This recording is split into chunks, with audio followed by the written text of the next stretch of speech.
It means a lot. I mean, it means a lot because, I've been very fortunate to debut films in Cannes and Venice and Telluride and Toronto and et cetera, et cetera. This film for me had to be premiered here. I mean, look, I was lucky enough that they wanted to premiere here first of all. I mean, this site is where, bombs, landed and exploded. The bridge right there, a very large explosion happened. So to be here premiering this film couldn't be more apt. Could never be more apt than this. Well, so many things, but the actual initiator at the end of the day was a photograph of this boy, this black boy, standing on a railway station with a large suitcase waiting to sort of be evacuated. I mean, and I wanted to know who he was, but also I wanted to know, in a way, what he saw, how he experienced the Blitz. Well, it was kind of in the script. It was kind of like trying to sort of conjure up, not even conjure up, it was what would happen. And to sort of represent it on screen, it was a very sort of organic, how can I say, way of sort of working, because it's a 9-year-old child, a mother, him being evacuated. It creates a lot of, how can I say, emotions. Well, Paul brings a kind of authenticity. He's a man of conviction, and I just thought he had an amazing face, and that he will be able to act. So I was grateful that he took up the role, and a little bit of persuasion, and what a job! What an amazing job he did. It's wonderful.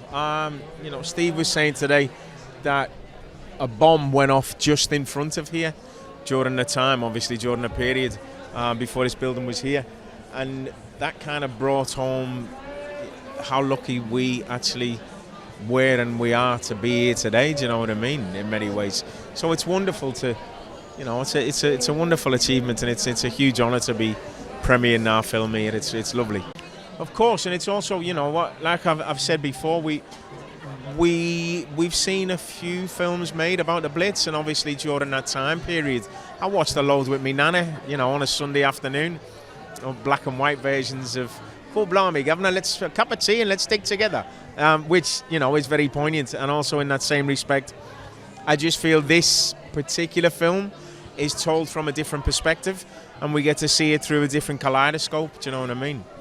He took me for dinner, and we had a lovely conversation, and he said, I'm doing this film, there's a really small role which I'd love you to look at. And I was like, there's no such thing as small roles, there's only small actors. So that's what Stanislavski says, and it was just an honour and a joy to work with him. He's someone who I've always wanted to work with, who I hugely admire. I love his work, and I think he's a wonderful man, and hopefully long may this continue. It's just great, and again, that's the kind of, when you work with Steve, there's no ego, and he has a beautiful way of making everyone feel a part of the process, because in that respect, as well as a director, he kind of opens up the floor and creates an atmosphere for us to play. But it's kind of the best idea on the day wins. Now that can be from one of the actors, that can be from a costume department, from the DOP, whatever serves the scene the most is what he'll go with. And for someone, have you seen the film? Well, Paul Weller's fantastic. He's absolutely brilliant. Honest to God, he is. He just has this beautiful presence and this great charisma, and he's never acted before. And to me, he epitomises that whole working class ethos of that time period. You know what I mean? That working man, that man who's struggling to raise his family. He's lost his wife, and his daughter's taken over the household, and he plays it beautifully. He just plays it so honestly and so openly. It's fantastic. It really is. Honestly, as you do your job, and you're not sure who's going to see it. When you do independent films, you don't really know what kind of audience you're going to reach. Whereas, one of the huge benefits of something like Apple, that it's going to be in a lot of living rooms.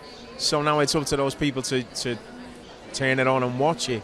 And I just hope, personally, my own personal hope, should we say, is that people watch it and maybe strike up a conversation. And let's have a little look at, have we really learnt anything from back then? Things very similar today. We have wars and atrocities going on all around us, and I think hopefully this film will maybe help us reflect a little bit more and get in touch with our humanity a little bit more, because that's the message of it. There's always hope, and that's what That's what Elliot, that's what George gives us, hope. It's amazing. It just feels like it's such a celebration of London and how far the city has come and how it's really taken the people on the ground to get it to where it is now. And that is really what the movie's about. It's about community coming together against all odds. It's about finding those moments of joy and unity and love. You know, that's really what this is. It's like the Second World War is the backdrop to a family drama, essentially. And that's who we care about and that's who we're following. So, yeah, I'm just really excited for people to see it. I was really excited about the idea of playing someone who had a child. I value my relationship with my mother so much, and the fact that not only I was getting to bring that to life on screen, but that was going to be the main focus of a film set during the Second World War excited me. It was so fresh, it was so unique. Unfortunately, this is the kind of story that should have been told more, but the fact that we're one of the first to do that is just, it feels very special. It was great. I mean, I've sang a couple of times in movies over the years, but the first one was in the very first movie that I did that no one saw, and then the other one was a tiny film that Ryan Gosling directed, which not many people saw either. So I've always really loved it, but it does make me really nervous. So I did like lots of vocal lessons ahead of time with an incredible vocal coach, and that was really my main prep for the movie. You know, we didn't rehearse that much, so that was kind of my way into the character, and I loved it. It was great. Did Paul, you know what the thing is about Paul? He's so modest.